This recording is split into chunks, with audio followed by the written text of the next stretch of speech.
Hello everyone, I am Dr. Birendra sir. Welcome to my channel Shakespeare English classes. तो students, आज हम बात करेंगे बहुत ही महत्वपूर्ण टॉपिक्स यानी मेन वर्ब का दो भेद, रेगुलर वर्ब और इरेगुलर वर्ब। रेगुलर और इरेगुलर वर्ब बहुत ही इम्पोर्टेंट है क्योंकि वर्ब का V1 से V2 और V3 कैसे बनाया जाता है इसका सारा रूल आपको बताया जाएगा। क्योंकि टेंस अगर आप कोई भी टेंस बनाइएगा तो प्रत्येक टेंस में वर्ब का पहला रूप यानी V1 से लेकर के V5 तक का जरूरत पड़ता है। तो आज का वीडियो हम बनाने जा रहे हैं जिसमें V1 से V2 और V3 कैसे बनेगा उसका नियम बताने जा रहे हैं। तो आप लोग को ध्यान से समझना है। तो चलिए, रूप के आधार पर मेन वर्ब के दो भेद हैं। रूप के आधार पर मेन वर्ब के दो भेद हैं, रेगुलर वर्ब और इरेगुलर वर्ब। रेगुलर वर्ब और इरेगुलर वर्ब। रेगुलर वर्ब का अर्थ होता है नियमित क्रिया। रेगुलर वर्ब मीन्स नियमित क्रिया और इरेगुलर वर्ब मीन्स अनियमित क्रिया। यानी मेन वर्ब के दो भेद है, रेगुलर वर्ब और इरेगुलर वर्ब। रेगुलर वर्ब का अर्थ होता है नियमित क्रिया और इरेगुलर वर्ब का अर्थ होता है अनियमित क्रिया। तो स्टूडेंट्स, कोई भी सेंटेंस अगर हम लोग बनाते हैं तो दो प्रकार के वर्ब्स की जरूरत पड़ती है, मेन वर्ब और हेल्पिंग वर्ब। हेल्पिंग वर्ब और मेन वर्ब। तो मेन वर्ब के बिना कोई सेंटेंस का निर्माण नहीं होता है। वर्ब अपने V1 से V5 तक के किसी भी फॉर्म में आता है 12 टेंस में। टेंस का 3 भेद है, तीनों का 4 भेद। इसके ज्ञान के बिना टेंस आपको संभव नहीं है, ठीक है ना। इसीलिए इसको बढ़िया से आपको समझना है। और इससे पहले अगर आप हेल्पिंग, मेन ये सब वीडियो नहीं देखे हैं बेसिक वर्ब, उसको पहले देखिए स्टूडेंट्स। और समझाते हैं रेगुलर और इरेगुलर वर्ब के बारे में। तो मैंने बताया मेन वर्ब जो है रूप के आधार पर मेन वर्ब के दो भेद हैं। रूप के आधार पर मेन वर्ब के दो भेद हैं। रूप के आधार पर मेन वर्ब के दो भेद हैं। रूप के आधार पर मेन वर्ब के दो भेद हैं, रेगुलर वर्ब और इरेगुलर वर्ब।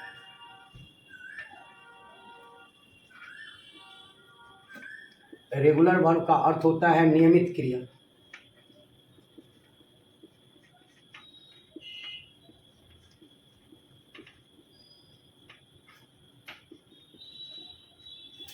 तो चलिए स्टूडेंट्स, रेगुलर वर्ब और इरेगुलर वर्ब यानी रूप के आधार पर मेन वर्ब के दो भेद है, रेगुलर वर्ब और इरेगुलर वर्ब। ये रेगुलर वर्ब जो होता है, जिन वर्ब के दूसरे और तीसरे रूप नियमानुसार बने, यानी नियम के अनुसार बने, है ना। जिन वर्ब के दूसरे और तीसरे रूप नियमानुसार बने उन वर्ब को रेगुलर वर्ब कहेंगे। ओके, जिन वर्ब के दूसरे और तीसरे रूप नियमानुसार बने यानी नियम के अनुसार बने। क्योंकि बताए थे कि दुनिया में मेन वर्ब की संख्याएं अनंत है, क्योंकि बिना मेन वर्ब से किसी सेंटेंस का निर्माण नहीं होता है। तो रेगुलर वर्ब का तो नियम बताएंगे आगे, क्योंकि रेगुलर वर्ब पर ही पूरा नियम बताएंगे। तो रेगुलर वर्ब किसे कहते हैं? जिन वर्ब के दूसरे और तीसरे रूप यानी V2 और V3 नियम के अकॉर्डिंग बने, नियम के अनुसार बने, उन्हें रेगुलर वर्ब कहेंगे। तो रेगुलर वर्ब पर नियम बताएंगे V2 V3 बनाने का। पहले इरेगुलर समझ लीजिए। जिन वर्ब के दूसरे और तीसरे रूप नियमानुसार नहीं बने अर्थात अनियमित रूप से बने, जिसका कोई नियम नहीं हो, उन वर्ब को इरेगुलर वर्ब कहेंगे। उन वर्ब को कौन वर्ब कहेंगे? Irregular verb. जैसे और सच एज, इरेगुलर का एग्जांपल दे रहे हैं। इरेगुलर का जैसा कि V1 है, V2 है, V3 है। यानी अगर आपको टेंस पढ़ना है, वॉइस पढ़ना है, नरेशन पढ़ना है, हर जगह वर्ब का रूप का जरूरत पड़ेगा। बिना वर्ब से आपको कुछ नहीं बन सकता इंग्लिश में, ठीक है ना। अंग्रेजी बोलना, पढ़ना, लिखना सब में इसी का जरूरत पड़ेगा। इरेगुलर वर्ब का संख्या तो ऑलमोस्ट लिमिट है। यदि आप 200 के आसपास इरेगुलर वर्ब याद कर लेते हैं तो उसके बाद दुनिया का जितना वर्ब होगा पूरे ब्रह्मांड का वह सारा रेगुलर वर्ब होगा। और रेगुलर वर्ब का नियम बताएंगे। मेरे नियम बताने के बाद आपको कभी भी किसी भी वर्ब में प्रॉब्लम नहीं होगा, ठीक है ना। V1 से V2 V3 बनाने में। अब V4 V5 तो खैर रेगुलर इरेगुलर दोनों पर लागू होता है। तो उसका तो बहुत ही ईजी वे में समझ में आ जाएगा, है ना। उसका मैंने अलग सेपरेट बना देंगे वीडियो, उसका छोटा वीडियो होगा, ये थोड़ा लंबा होगा, इसको ध्यान से समझिए। तो मैंने बताया मैंने इरेगुलर वर्ब, जिन वर्ब के दूसरे और तीसरे रूप नियमानुसार नहीं बने, यानी जिस पर कोई नियम फॉलो नहीं हो, इसको आपको रटना ही पड़ेगा, इसमें हम कुछ नहीं कर सकते हैं। फिर रेगुलर वर्ब जो है उसमें हम बहुत कुछ करेंगे, वो मैंने हम पर ही है, वो आपको समझा देंगे, वो आपको फिर कभी दिक्कत नहीं होगा। लेकिन इरेगुलर वर्ब आपको रटना पड़ेगा, आप ऑक्सफोर्ड बुक से रट लीजिएगा इरेगुलर वर्ब, ओके। जैसे कि ध्यान दीजिए, ऑक्सफोर्ड के ट्रांसलेशन या ग्रामर से, ट्रांसलेशन में थोड़ा ज़्यादा है, उसको रट लीजिएगा तो और बेटर रहेगा, वो मतलब वही वर्ब आपको मैंने हर जगह यूज होगा। चलिए, तो जैसे कि मैंने बताया इरेगुलर वर्ब, जिन वर्ब के दूसरे और तीसरे रूप अनियमित रूप से बने, यानी नियमानुसार नहीं बने, उन्हें कौन वर्ब कहेंगे? इरेगुलर। जैसे हम लिखते हैं गो, गो मीन्स क्या होता है? जाना, जाना, गो मीन्स जाना। गो का V2 क्या होगा? वेंट, गो का V2 वेंट। इसका कोई नियम नहीं है, इसको आपको रटना ही पड़ेगा। गो का V2 वेंट, V3 हो जाएगा गोन, गो वेंट गोन। गो का V2 वेंट, V3 गोन। इसका कोई नियम है? नहीं, कोई नियम नहीं है, इसको आपको रटना पड़ेगा। जैसे हम लिखते हैं कम, कम मीन्स आना, कम का V2 केम और V3 कम। इसका कोई नियम है क्या? इसका कोई नियम नहीं है, ठीक है ना, क्योंकि ये इरेगुलर वर्ब है। ये कौन वर्ब है? इरेगुलर। इसका कोई नियम नहीं है, इसको आपको याद करना है। जैसे हम लिखेंगे गिव, गिव मीन्स देना, गिव का V2 गेव और V3 given, give gave given. Sell, sell means बेचना, sell sold, sold, sell sold, sold. इसे लिखेंगे ARISE, अराइज, अराइज मीन्स उठना या जगना, अराइज और रोज, अराइजेन। जैसे लिखेंगे विन, विन मीन्स जीतना, विन वॉन, वॉन।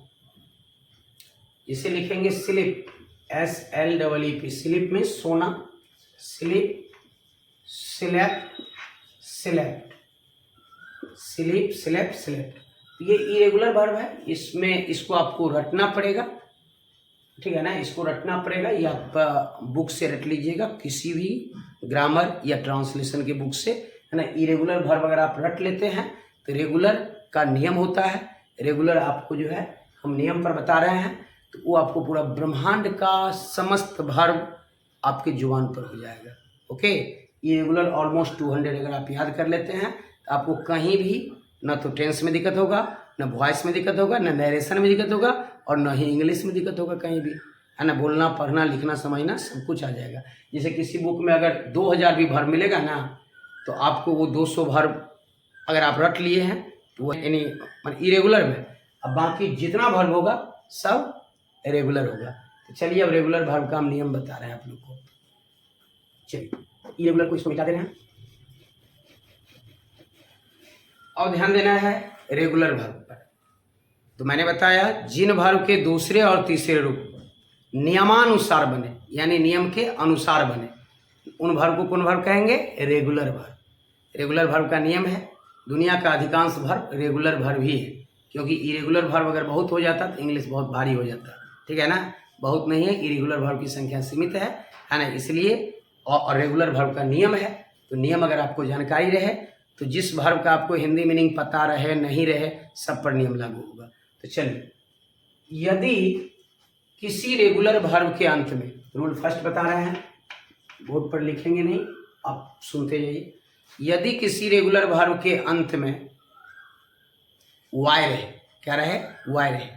दुनिया का कोई भी रेगुलर वर्ब आ जाए जिसके अंत में वाई रहे, के ठीक पहले यदि कोई कॉन्सोनेंट रहे, वाई रहे और उस वाई के ठीक पहले कोई कॉन्सोनेंट रहे, तो उस अंतिम, तो उस वाई को क्या करेंगे? आई में बदलकर, वाई को आई में बदलकर ED लगाकर उसका V2 और V3 बनाया जाता है।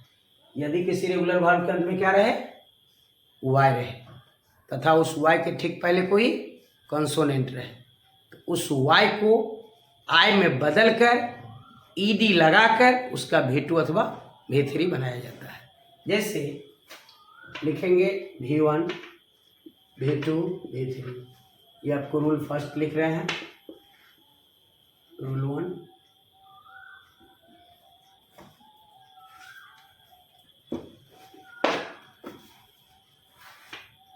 ये रूल फर्स्ट मैंने क्या बताया, यदि किसी रेगुलर भार्व के अंत में Y रहे, जैसे CRY क्राई, तो मैंने बताया यदि किसी रेगुलर भार्व के अंत में क्या रहे, Y रहे और उस Y के ठीक पहले कोई कंसोनेंट रहे, Y के ठीक पहले क्या रहे, कोई कंसोनेंट रहे, उस Y को क्या करेंगे, I में बदल देंगे।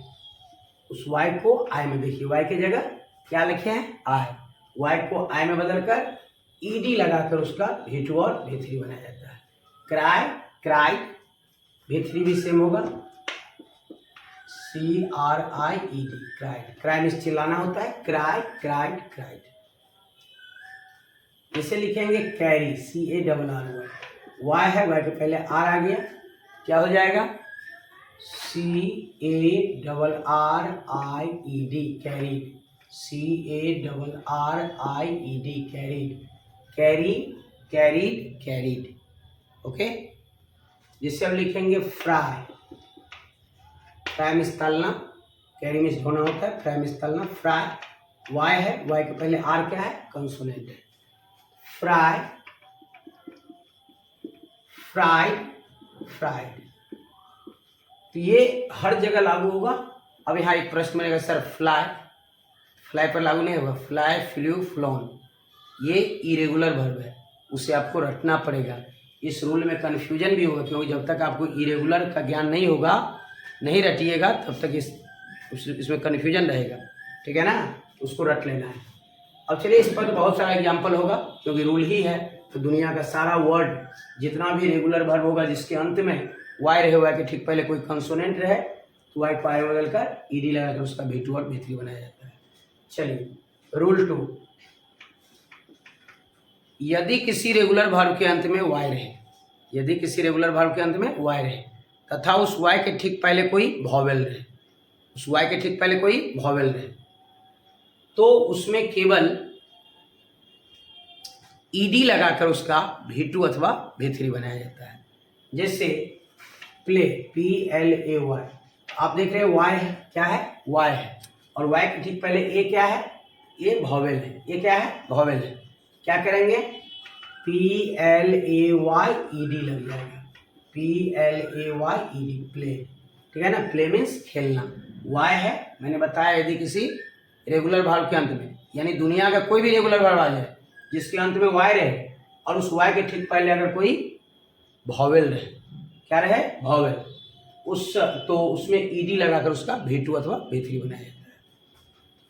जैसे हम लिखेंगे प्रे, Y है, Y के पहले A आया, क्या हो जाएगा, PRAY, क्या बोले हैं, Y के पहले अगर कोई वॉवेल रहे ED लगा देंगे, PRAYED। ये सभी रेगुलर वर्ब पर लागू होगा जिसके अंत में Y हो, Y के पहले कोई वॉवेल रहे। जैसे इंजॉय, ENJOY, इंजॉय, आनंद मनाना, खुशी मनाना, इंजॉय, Y है, Y के पहले O क्या है, वॉवेल है, ENJOYED, इंजॉय, ओके। नेक्स्ट,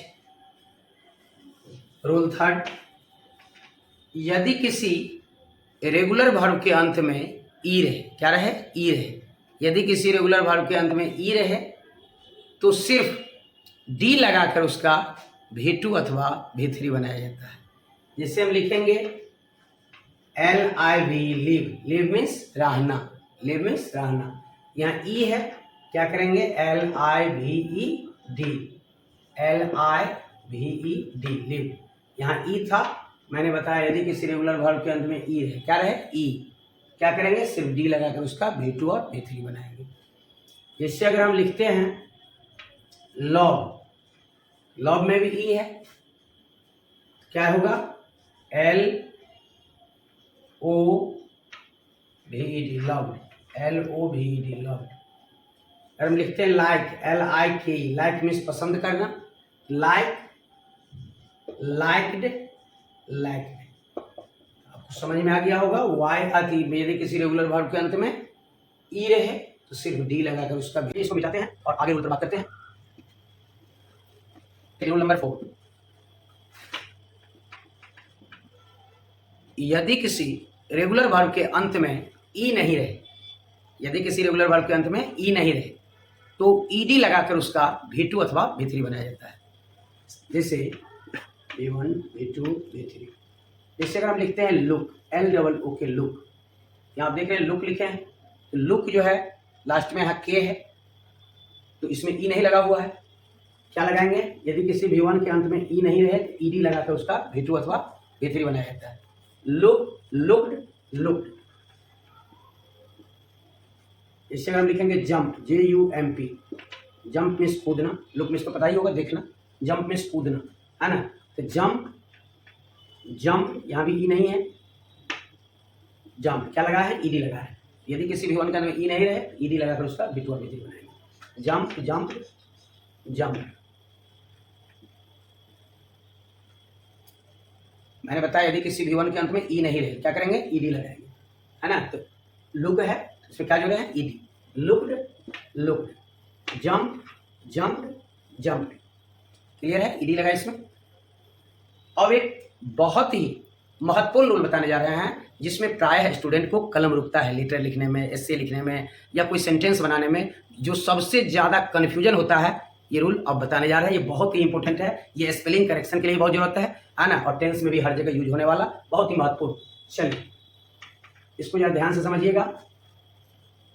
यदि किसी रेगुलर वर्ब के अंत में, यदि किसी रेगुलर वर्ब के अंत में एक ही कंसोनेंट रहे, कितना कंसोनेंट? एक, और उस कंसोनेंट के ठीक पहले एक ही वॉवेल रहे, ठीक है ना, तो उस अंतिम कंसोनेंट को दोहराकर ईडी लगाकर उसका V2 अथवा V3 बनाया जाता है। चलिए मैंने बताया, फिर एक बार बोलते हैं, बहुत इंपॉर्टेंट रूल है ये। यदि किसी रेगुलर वर्ब के अंत में एक ही कंसोनेंट रहे तथा उस कंसोनेंट के ठीक पहले एक ही वॉवेल रहे तो उस अंतिम कंसोनेंट को दोहराकर ईडी लगाकर उसका V2 अथवा V3 बनाया जाता है। जैसे अगर हम लिख रहे हैं डॉप या ड्रॉप, बहुत इंपॉर्टेंट वर्ड है ड्रॉप, DROP, ड्रॉप। तो आप देख रहे हैं कि DROP है, यहाँ देख रहे हैं कि P है। मैंने क्या बताया? यदि किसी रेगुलर वर्ब के अंत में एक ही कंसोनेंट रहे और उस कंसोनेंट के ठीक पहले क्या रहे? एक ही वॉवेल रहे, सिंगल वॉवेल। कंसोनेंट है, कंसोनेंट के ठीक पहले एक ही वॉवेल है, इस अंतिम कंसोनेंट को क्या करेंगे? दोहरा देंगे और तब ईडी लगाएंगे। इसमें प्रायः स्टूडेंट कंफ्यूज रहता है, इसको बढ़िया से याद रखना है। Drop, drop, drop. क्या किए? समझ में आया? मैंने बताया यदि किसी रेगुलर वर्ब के अंत में एक ही कंसोनेंट है, एक कंसोनेंट है, सिंगल कंसोनेंट है, कंसोनेंट के ठीक पहले सिंगल वॉवेल है, एक ही वॉवेल है, उस अंतिम कंसोनेंट को दोहरा दिया अंतिम कंसोनेंट को और ईडी लगाकर उसका V2 अथवा V3 बनाया जाता है। तो ड्रॉप, ड्रॉप, ड्रॉप। अब चलिए जैसे लिखते हैं फ्लैप, FLAP। फ्लैप का अर्थ होता है फरफराना। फ्लैप मीन्स क्या होता है? फरफराना। आप देख रहे हैं कि P आया, P के पहले ए क्या है? वॉवेल है। फ्लैप का V2 हो जाएगा flap, FLAPPED, flap, FLAPPED, flap. और जैसे ले लीजिए स्टॉप, STOP, बहुत पॉपुलर वर्ड है, स्टॉप, रुकना, है ना। स्टॉप, यहाँ P है, P के पहले O आ गया, वॉवेल, STOPPED,